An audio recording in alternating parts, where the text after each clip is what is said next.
Oke, kita langsung masuk aja ke bagian berikutnya. Nah, untuk mendapatkan ide-ide kegiatan apa saja yang bisa kita jadikan alternatif untuk membuat sesuatu kegiatan yang berdampak, kita menggunakan yang namanya log frame. Jadi log frame itu apa sih sebetulnya? Jadi nih sejarahnya, log frame ini awalnya dipakai oleh militer Amerika Serikat untuk merencanakan operasi mereka. Tetapi pada tahun 60-an, si log frame ini dipakai oleh USAID sebagai tools yang membantu mereka untuk merencanakan program-program social development mereka.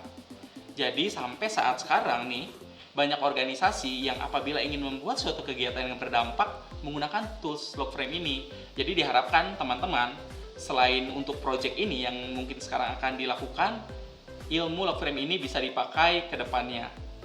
Nah, sekarang bentuk log frame itu seperti apa sih? Bentuk log frame itu adalah yang paling sederhana adalah semacam sel, ada 4x4 tabel seperti yang ditampilkan saat ini. Oh iya, untuk log frame ini nanti teman-teman bisa mendownload template sederhananya ya untuk memudahkan teman-teman mengisi dan menggunakan si tools ini. Nanti bisa di-download di tempat yang disediakan. Nah, jadi sederhananya log frame ini ngebantu kita menentukan tujuan kita dan bagaimana langkah-langkah untuk mencapainya. Sekarang kita bahas satu-satu dari 16 kolom ini ya, sekaligus bagaimana cara mengisinya. Jadi cara mengisi yang paling sederhana itu ada 3 step. Yang pertama, kita mengisi tujuannya dari atas ke bawah. Kalau tujuan itu adalah kolom yang paling kiri kalau dilihat dari situ. Nah, karena standarnya log frame ini dibagi jadi 4 baris, dari atas ke bawah, itu tuh menunjukkan dari tujuan yang lebih umum sampai ke tujuan yang lebih spesifik. Juga dari tujuan jangka panjang ke tujuan jangka pendek. Nah, sekarang kita mulai dari kolom yang paling kiri, yang paling atas. Ini adalah goal, berarti ini adalah tujuannya secara umum dan juga yang paling luas. Kita langsung kasih contoh ya, supaya teman-teman bisa langsung mengerti apa bedanya dengan kolom-kolom yang lain. Contohnya misalnya, tujuan secara umumnya adalah ingin menambah minat dan kemampuan baca dari murid-murid SD, lalu menambah kemampuan mereka untuk belajar, dan juga menambah minat mereka untuk sekolah. Setelah itu kita masuk ke yang lebih bawahnya, yaitu outcome, atau bisa juga disebut sasaran. Ini tuh tujuan yang lebih jangka pendek dan lebih spesifik dibanding dengan goals. Di kolom ini harus ada keterangan mengenai apa yang ingin dicapai, lalu siapa yang bakal mendapat manfaat, dan kapan hal itu tercapai. Contohnya misalnya meningkatkan kemampuan baca di usia SD sebanyak 20% dalam 3 tahun. Nah, setelah itu kita turun lagi ke bawahnya, di sini adalah output atau keluaran. Kalau ini adalah hasil spesifik yang akan dihasilkan dari aktivitas atau kegiatan yang kita lakukan, yang juga akan membantu kita mencapai outcome yang ada di atas kita. Saya kasih beberapa contoh nih ya. Misalnya 100 orang murid SD dengan kemampuan baca rendah mengikuti les baca rutin yang diadakan oleh kelompok kami. Jadi kalau itu dilakukan nanti tentunya akan bisa meningkatkan kemampuan baca di usia SD ya, seperti yang disebutkan di kolom atasnya. Lalu output berikutnya misalnya nih, saya kasih beberapa supaya lebih terbayang ya. Ada 100 orang tua murid SD yang bisa membantu anak mereka melancarkan baca anak-anak mereka dengan toolkit atau dengan perlengkapan yang kita kirim ke rumah mereka. Nah, kalau ini berarti yang banyak melakukan pekerjaannya adalah orang tuanya, bukan si anaknya. Lalu output ketiga misalnya adalah 100 orang murid SD rutin mendatangi rumah baca yang kami buat. Jadi asumsinya kalau ada 100 orang murid SD yang selalu rutin tuh terus ngedatengin rumah-rumah baca yang kita buat, ujung-ujungnya itu akan meningkatkan kemampuan baca anak-anak SD sebanyak 20%.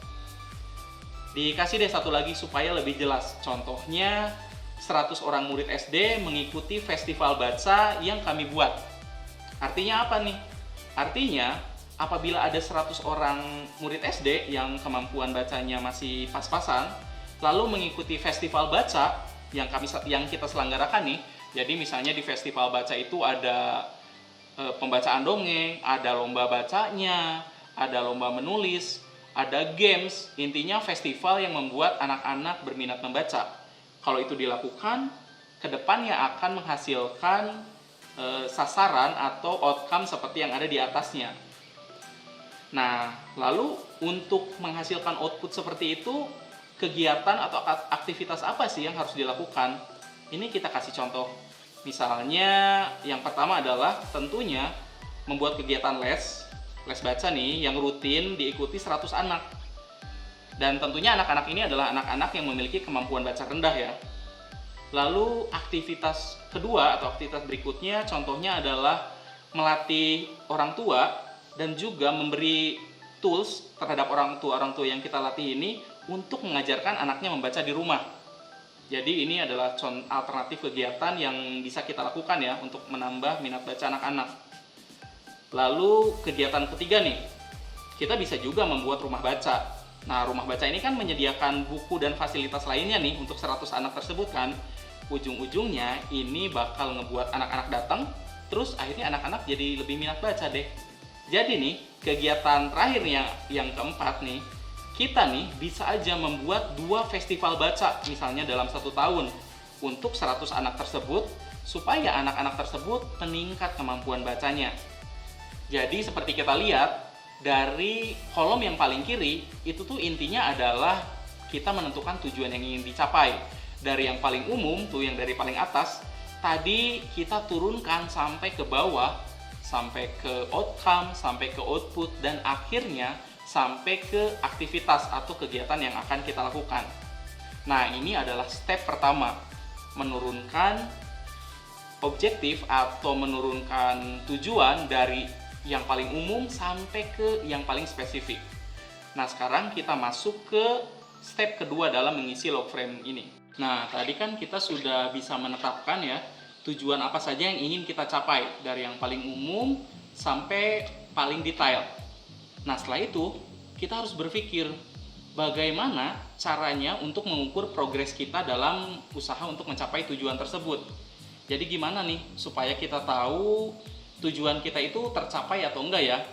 Itulah step kedua dalam pengisian log frame. Jadi kita akan mengisi dari sebelah kiri ke sebelah kanan. Seperti yang kita lihat tadi kan, kalau dilihat dari kolom per kolom, kolom yang pertama itu isinya adalah tujuan ya. Nah, kolom yang kedua isinya adalah indikator.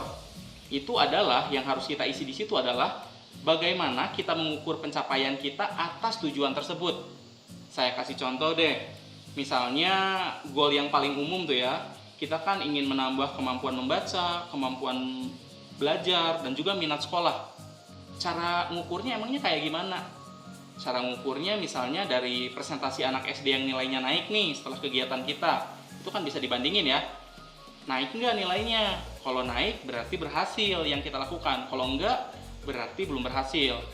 Lalu cara berikutnya misalnya adalah presentasi anak SD yang meneruskan sekolah nih ke SMP-nya. Kalau dia nerusin berarti minat belajarnya, ya di luar faktor-faktor lainnya, berarti itu berhasil kan? Jadi itu adalah contoh bagaimana kita mengukur apakah tujuan atau goals kita itu tercapai. Kita masuk contoh ke yang outcome deh. Tadi kan kita ingin meningkatkan kemampuan baca di usia SD ya, yang sebanyak 20% itu. Bagaimana sih itu cara kita mengukur apakah kita berhasil atau tidak? Salah satunya, kita bisa mengukur mengenai kemampuan baca di antara murid-murid SD tersebut. Jadi kita bandingkan apakah kemampuan bacanya meningkat atau tidak. Nah, begitu juga dengan output dan activities atau dengan kegiatannya. Kita harus mencari indikator-indikator yang bisa membuat kita tahu kita berhasil atau tidak. Contohnya nih, kita ambil satu contoh aja deh ya kalau yang output ya. Misalnya outputnya ingin ada 100 orang tua murid yang membantu anak mereka melancarkan membaca di rumah dengan perlengkapan atau dengan tools-tools yang kita kasih. Bagaimana sih cara kita mengukur itu berhasil atau tidak? Salah satunya adalah kita bisa mengukur atau bisa menghitung jumlah orang tua yang membantu anaknya belajar di rumah. Lalu bisa juga mengukur jumlah orang tua yang memang mengambil tools yang kita sediakan. Nah, sekarang kita ambil contoh yang activities atau yang kegiatan. Kita ambil contoh misalnya, nah sekarang kita bakal mencoba mengukur apakah kegiatan kita itu ada progresnya atau tidak. Kita ambil contoh misalnya kegiatan yang kita rencanakan adalah yang paling bawah deh, membuat 2 festival baca untuk 100 anak yang mempunyai kemampuan baca rendah. Bagaimana sih kita membuat indikatornya? Indikator berhasil atau tidaknya bisa dilihat dari jumlah kegiatan festival baca yang dilaksanakan. Kalau misalnya nggak dilaksanakan sama sekali, berarti gagal kan? Tapi kalau misalnya dilaksanakannya cuma sekali, berarti berhasil, tapi yang nggak sempurna.